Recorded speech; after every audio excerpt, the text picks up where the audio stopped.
de Jésus-Christ selon saint Luc. En ce temps-là, comme une grande foule se rassemblait et que de chaque ville on venait vers Jésus, il dit dans une parabole. Le semeur sortit pour semer la semence, et comme il semait, il en tomba au bord du chemin. Les passants la piétinèrent, et les oiseaux du ciel mangèrent tout.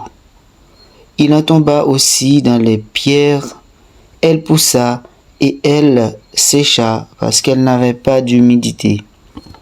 Il en tomba aussi au milieu des ronces, et les ronces en poussant avec elle l'étouffèrent. Il en tomba enfin dans la bonne terre, elle poussa, et elle donna du fruit au centuple. Disant cela, il éleva la voix. Celui qui a des oreilles pour entendre, qu'il entende. Ses disciples lui demandaient ce que signifiait cette parabole.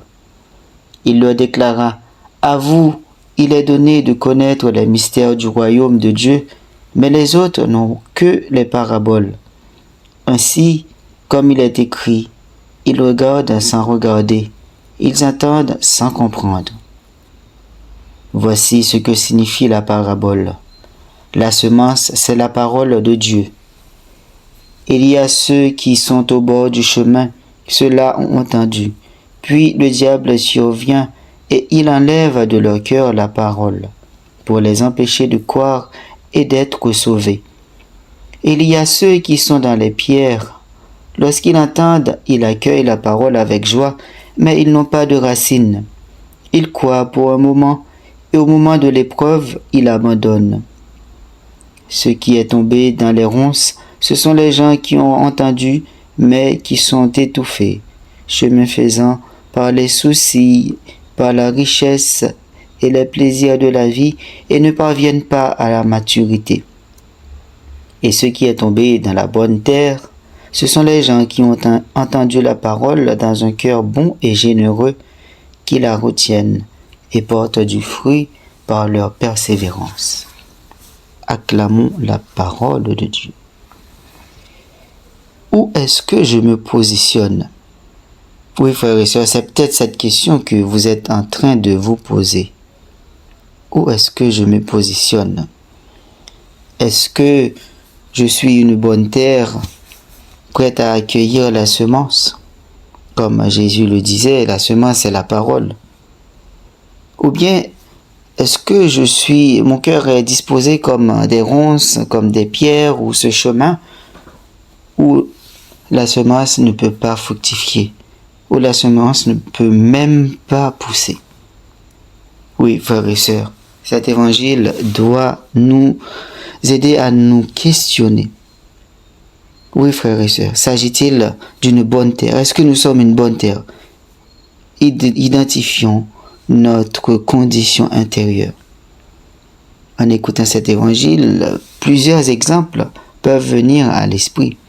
Peut-être l'enfant prodigue, peut-être quelqu'un qui est sur un chemin de conversion, et peut-être d'autres encore. Peut-être vous, frères et sœurs, vous qui êtes en chemin de conversion, vous qui commencez à peine, ou vous peut-être qui essaye de vous convertir depuis 5-10 ans et vous n'y êtes pas encore arrivé. Mais sachez que le Seigneur vous dit que si vous vous disposez comme une bonne terre, eh bien, sa parole vous permettra d'apporter des fruits dans votre vie. Si les conditions préexistent avant la semence, c'est que, frères et sœurs, il faut qu'il y ait une disposition. Allez-vous laisser votre vie devenir comme des ronces? Allez-vous laisser votre vie spirituelle devenir comme des pierres, comme un chemin vide, ou du moins un chemin où tout le monde passe, où tout passe dans la vie? Oui, frères et sœurs, si vous voulez que la parole du Seigneur porte du fruit dans votre vie, vous devez vous poser les bonnes questions. Qu'est-ce qui m'empêche de faire le nécessaire pour être une bonne terre, pour accueillir la semence de Dieu, en l'occurrence sa parole? Regardez bien votre vie, frères et sœurs. Vous êtes appelés à être disciples. Oui, c'est ça. Être disciple, c'est être à l'écoute de son maître. Et celui qui refuse d'écouter son maître, eh bien, il est un peu comme Judas. Oui, c'est ça. C'est pourquoi Judas, finalement, n'a pas pu répondre pleinement à sa vocation. Il n'a pas su se disposer pour écouter, pour se laisser enseigner. Eh bien, frères et sœurs, vous aujourd'hui, vous qui êtes sur ce chemin, vous qui s'efforcez à entrer par la porte étroite, eh bien, laissez la parole du Seigneur vous transpercer. Laissez la parole du Seigneur vous transformer, vous transfigurer, je dirais même, pour que vraiment vous soyez une bonne terre capable d'accueillir la parole, une terre grâce qui puisse vraiment permettre cette parole de s'établir. Voilà. Eh bien, si vous lancez dans ce mouvement, eh bien, ouvrez grand votre cœur pour que le Seigneur aujourd'hui, il vous transforme, il vous permette de porter des fruits au centuple. Car son souhait pour vous, frères et sœurs, c'est d'être sauvés. C'est que sur cette terre, vous arriviez à faire la différence par rapport à ce que le monde donne. Oui, le monde cherche à arracher cette semence que le Seigneur sème dans notre cœur. Le monde cherche à nous faire oublier cette parole que nous écoutons tous les jours. Cette parole qui est gravée, qui est censée graver dans notre cœur. Eh bien, ne laissons pas l'esprit du monde porter victoire, crier victoire sur nous. Au contraire, accrochons-nous plus fort au Seigneur.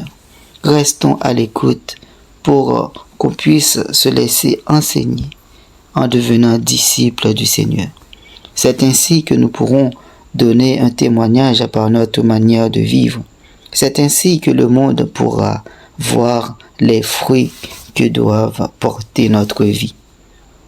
Eh bien, frères et sœurs, si vous avez bien écouté cette parole, vous devez essayer de mettre les choses en place dans votre vie.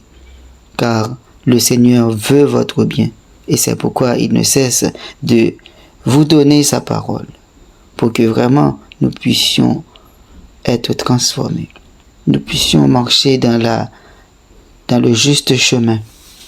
Et que lui, il fasse route avec nous. Si cette parole passe sans aucun effet dans votre vie, eh bien, redoublez d'efforts. Demandez au Seigneur d'enlever tous ceux qui ont la forme de ronces, de pierres, de chemins vides dans votre vie, afin qu'il puisse vous transformer, vous préparer pour sa parole, pour sa semence. Et ainsi, votre vie portera beaucoup de fruits. Ouvrez grand votre cœur pour accueillir sa parole et la laisser mûrir dans votre cœur. Amen.